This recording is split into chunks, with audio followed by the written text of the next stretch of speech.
Ya, selamat sore semuanya. Ini topik kita mengenai kalimat pasif. Kali ini kita mempelajari kalimat pasif di tenses past continuous. Saya share screen dulu. Ya, saya jelaskan lagi apa sih fungsi past continuous, Sir, Pak? Nah, past continuous itu sebenarnya nanti ada dua kalimat, guys. Ya, ini biasanya kalimat interogasi atau kalimat aktivitas yang menjelaskan rentetan kejadian. Nah, biasanya ada dua kejadian yang terjadi di masa lampau. Ada dua kejadian di masa lampau, ya, atau yang sudah terjadi. Satu bentuknya sedang terjadi ketika kejadian kedua ini terjadi cuma sebentar.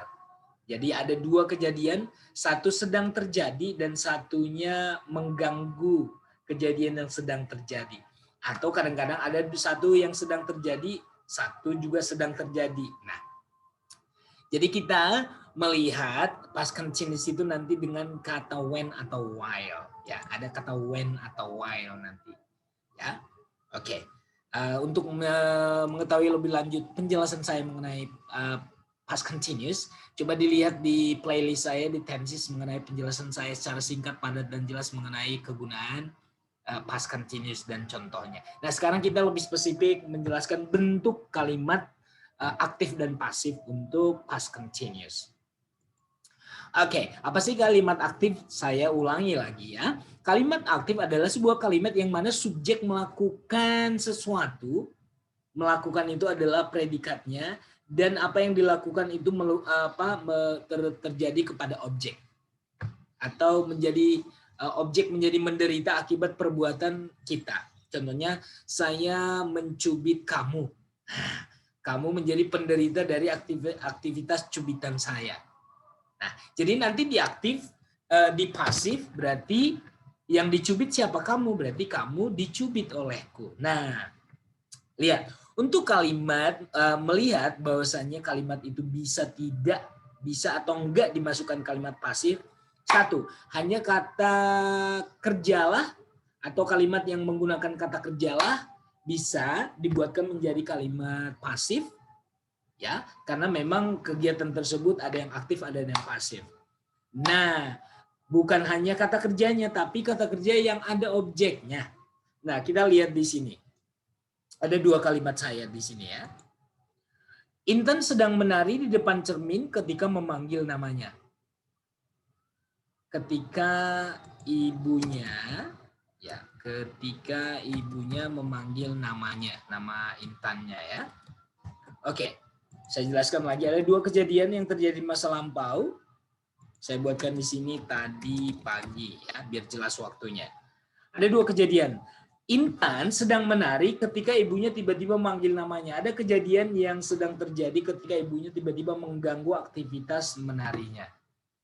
Ya, oke, bisa saja ketika ibunya memanggil namanya, dia sedang menari beberapa detik. Dan ketika ibunya memanggil, dia memang sedang melakukan aksi tarian. Nah, itu dua kegiatan. Nah, yang sedang itulah disebut dengan past continuous. Past continuous, sedang terjadi di masa lampau. Nah, meskipun dua kalimat di sini, kita fokusnya nanti untuk membuat kalimat pasifnya adalah yang ada ing-ing-ingnya. Ya. Oke, ya, saya tanya tadi, mana kalimat yang bisa kita buat kalimat pasif? Lihat di sini. Menari. Kita langsung ditari. Nggak boleh. Jadi kalimat yang di atas ini tidak bisa dibuat menjadi kalimat pasif. Coba. Intan sedang menari di depan. Nah, di depan menari nggak ada objeknya. Menari apa? Nggak ada menari apa. Berarti ini tidak boleh ya. Karena nggak boleh di depan cermin sedang ditarikan oleh Intan apa? Nah, coba kalimat kedua. Saya sedang mendengarkan sebuah lagu. Ada objeknya? Ada sebuah lagu.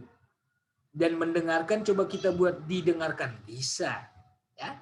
Jadi itu saja. Kalau kamu membuat di-nya aneh, contohnya menari jadi ditari. Nggak ada. Datang didatang. Tidur ditidur. Nggak ada. Ya. Jadi khusus kata kerja yang ada objeknya. Oke, lihat di sini, ditari nggak boleh ditari. Kalau didengarkan, boleh. Nah, inilah ciri-ciri yang kata kerja yang ada objeknya yang bisa dijadikan kalimat pasif. Nah, ini adalah formula atau struktur kalimat pasif di past continuous.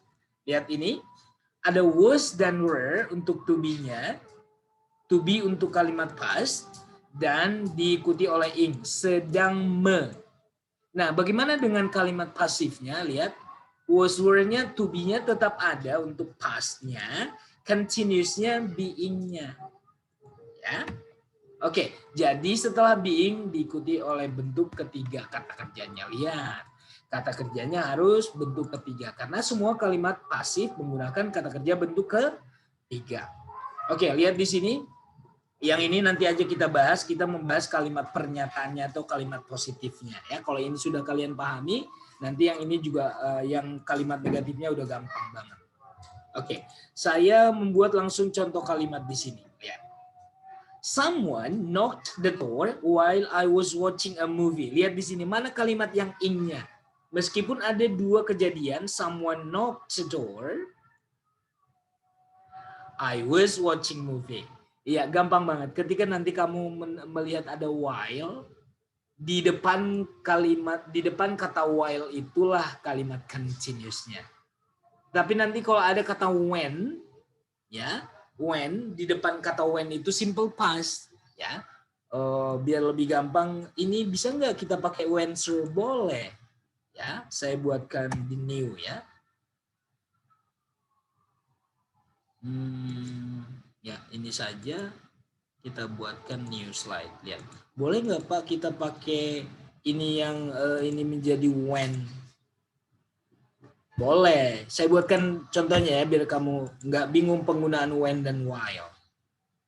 Ya, ini saya buatkan when or while. Lihat di sini. Ini yang pakai when. Saya hapus tadi. Sebentar ya. Nah, verb. Oke. Lihat di sini. Ini nanti yang pakai when, contohnya ini yang pakai while. Biar kalian paham. Lihat. Boleh nggak Pak? Boleh. Lihat. When someone, tidak mengubah arti kalimatnya. When someone knocks the door, while-nya kita buang. Baru di sini koma. Saya sedang menonton TV. Ya, boleh nggak ini kita pakai while sir? Boleh.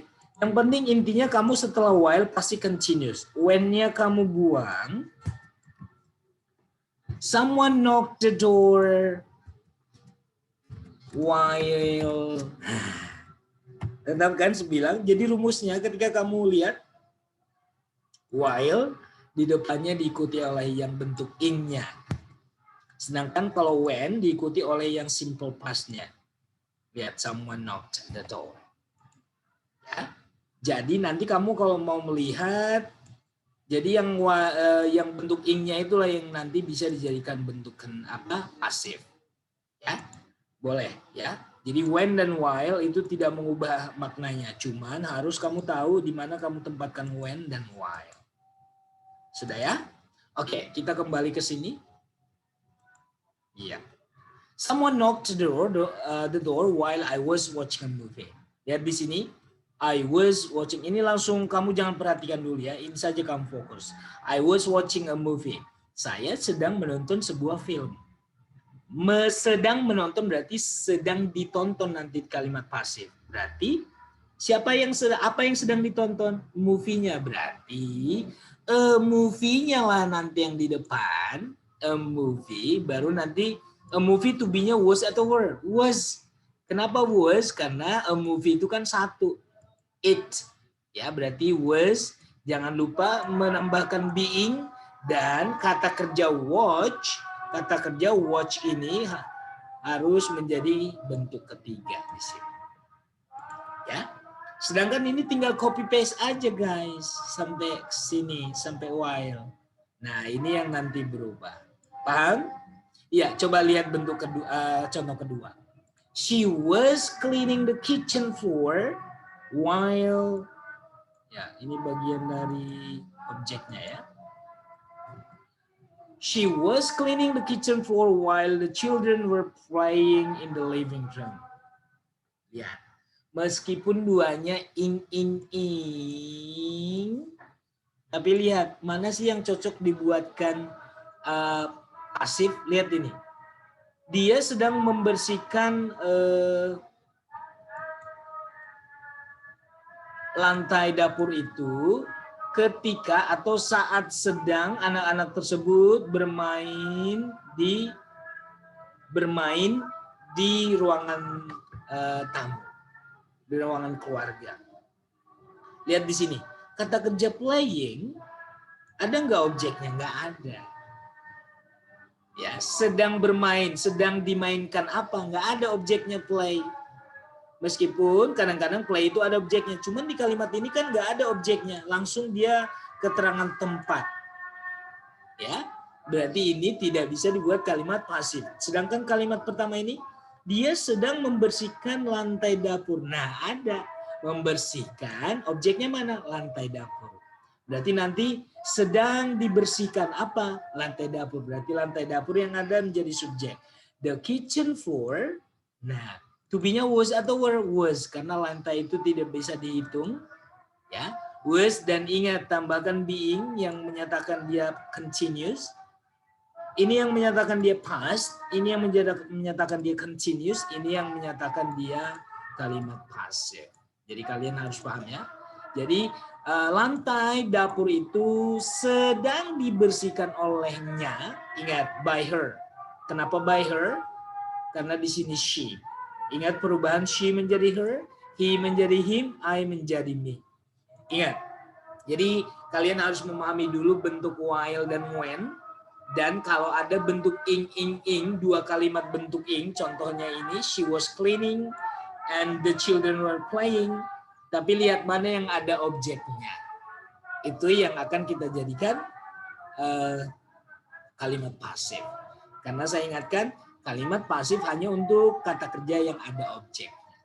Ya, saya Gunawan Tambun Saribu, terima kasih. Mudah-mudahan kalian sudah paham membuat kalimat pasif atau nanti mengubah kalimat pasif ke aktif. Ya, oke, demikian penjelasan saya mengenai kalimat pasif dan aktif untuk tenses past continuous. Saya Gunawan Tambun Saribu. Sampai ketemu di lain waktu dengan topik yang berbeda. Terima kasih.